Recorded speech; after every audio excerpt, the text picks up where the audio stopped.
I came home to an empty dock. No warning, no notice. The boat I built with my daughter, gone, towed and auctioned like scrap. I stared at the slip in silence, my fists shaking, knowing this wasn't a mistake. It was war. But what happened next will shock even those who thought they'd seen everything.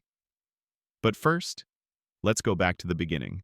The next morning, I stood out by the dock with a cup of black coffee, staring at my boat, the only thing in my life that ever made sense after the war, after losing my wife, after watching my daughter grow up faster than I was ready for.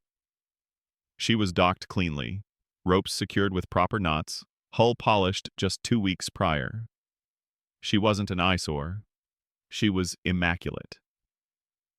I'd named her Emma Jean after my daughter, and everything about that boat had a purpose, a memory, a story. But the HOA didn't care about stories. Carol Jefferson strutted by like she owned the tide itself, clipboard in hand, sunglasses catching the morning sun like twin shields of indifference. She didn't glance at me, just scribbled something, probably another complaint, and walked on. Behind her, a younger man followed, one of those clipboard-carrying HOA compliance officers, who looked more like a glorified meter maid than someone with actual authority. He pointed toward my slip and muttered something. She nodded. I could feel it in my chest. That burn. The kind of anger you don't let loose, but you feel in your bones. The kind you learn to keep quiet in the military, because if it slips, it takes everything with it. I clenched the mug until the heat bled through my palm. I'd read the HOA rules before I bought the place. 3 times. I wasn't some clueless retiree stumbling into a community with no clue how things worked. I knew the Marina was part of the HOA's oversight, but I also knew my slip was deeded. My boat was registered. I had every legal right to dock her there. And yet, a violation. I tried calling the HOA office. No answer. I emailed. Auto reply. Finally, I showed up in person during open office hours, which turned out to be a 45-minute window once a week at the community center. Carol sat behind a cheap folding table like it was a judge's bench, flanked by 2 board members with matching sneers. I showed them the deed. I showed them the Marina regulations. Carol flipped through the paperwork, lips pursed, then set it aside without a word. "Mr. Taylor," she finally said, "we've had complaints. Several residents find your vessel disruptive to the visual harmony of the waterfront. We're acting on community concerns." "And the rusted pontoon at the end of the dock?" I asked. "That's not disruptive?" Carol didn't blink. "That's not under review?" That's when I realized this wasn't about rules, it wasn't about aesthetics, it was about control. And I wasn't supposed to fight back, I was supposed to roll over. But I didn't. I couldn't. Not for them, not for a petty tyrant in pearls and a clipboard. Not while my boat sat there like a caged animal, beautiful, harmless, and unwanted. I stopped sleeping. Nights became this endless loop of half-dreams and rage, where I kept hearing the splash of ropes being untied, kept seeing Emma Jean drift away into black water. I didn't even know they'd taken her until I came back from a 3-day trip to visit my daughter. A trip I almost canceled because of the stress. I should have. I never saw her again. Not the way I remembered her. The slip was just empty. The water still. Like the ocean itself had decided to erase my life without warning. I stood there with my keys in hand like a damn fool, staring at nothing, trying to make sense of what didn't make sense. There was no warning, no final notice, no chance to argue, just a line crossed while my back was turned. I called the Marina office. A woman answered with forced cheer, said my boat had been classified as abandoned under a recently revised HOA code, Article 6.2b. Boats in violation of aesthetic standards may be removed after 72 hours. I hadn't even been gone 72 hours. I demanded to know where she was. The woman paused, said the boat had been turned over to a third-party tow contractor, then sold at auction to cover removal fees. They sold Emma Jean. My daughter's name was carved under the steering wheel, in her handwriting.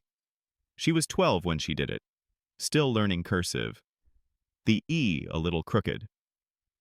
We spent 3 summers sanding her down, repainting the deck, running our fingers along the railings while we talked about her mother like she wasn't a ghost. And now she was gone. That boat was the only place where my memories stayed warm. I sat in the living room with the paperwork spread across my dining table, each letterhead from the HOA like a fresh wound. Notice of fine, notice of escalation, legal action pending. They fined me for non-compliance. Then they fined me for disruptive conduct after I showed up to the next board meeting asking for answers. They called me aggressive, unstable. One letter implied I was a danger to the community, a veteran who hadn't adjusted well to civilian expectations. They used the word unfit. That broke something in me. I wasn't angry anymore. I was hollow. I stood in the slip that night with my boots in the water, wind pushing against me like it knew something had been taken. I wasn't crying. Not exactly. But something inside me was unraveling.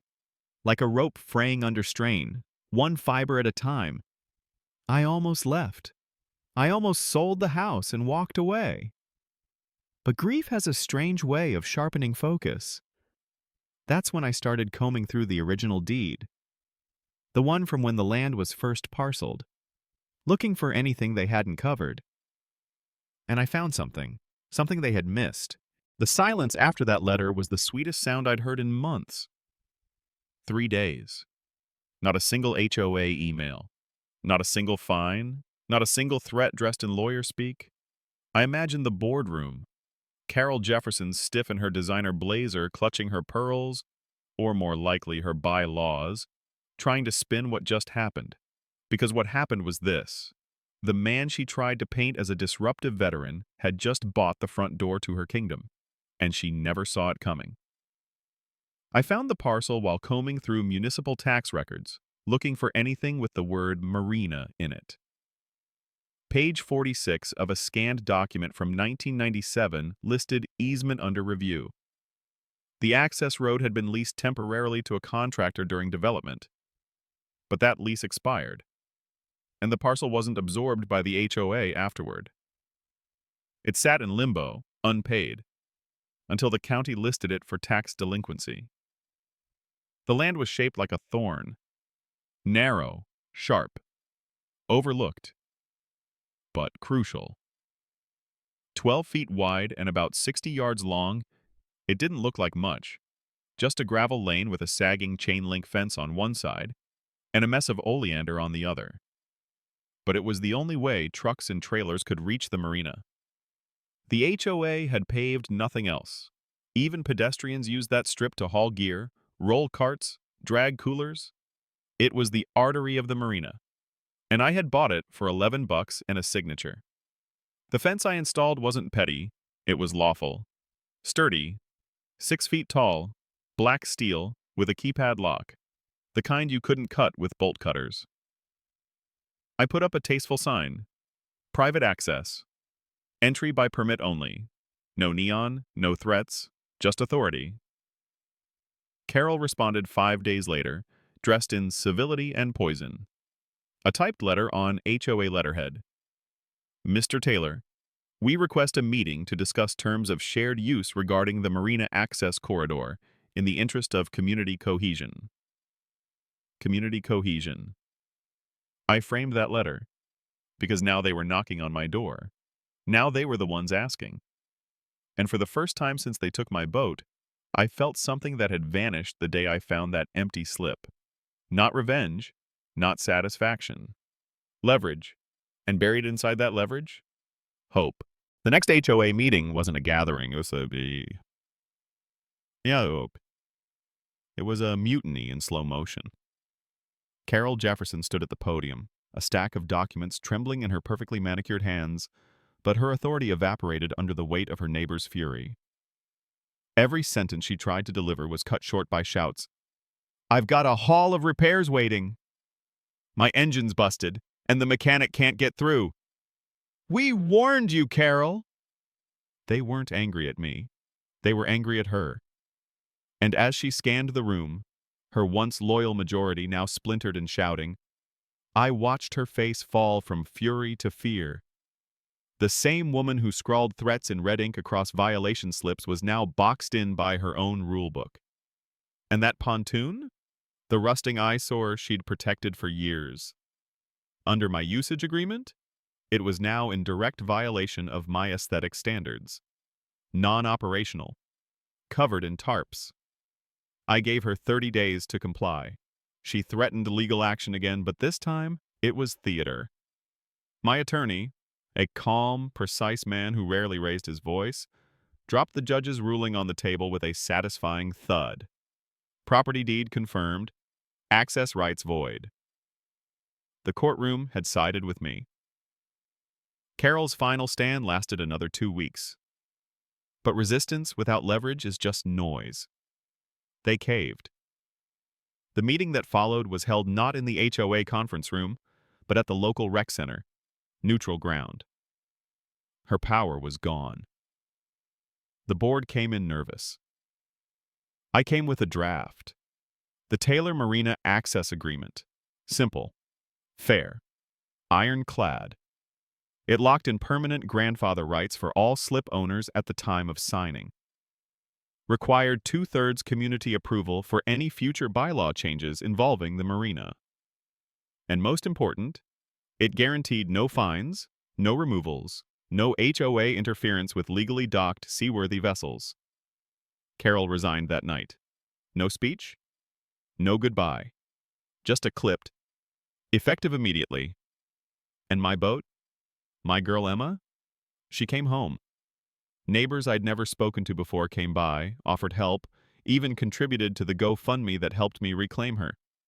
Turns out, I wasn't the only one who'd been silently seething. They were just waiting for someone to go first. I renamed her Reclaim, because that's what this was. Not revenge, not retribution, reclamation. Every Saturday now, Emma and I set sail. We passed the dock where Carol used to stand, arms folded, lording over us like a monarch. But she's not there anymore. Because real authority doesn't come from control, it comes from courage. And sometimes all it takes is one person with a backbone and a boat to remind a community what freedom looks like.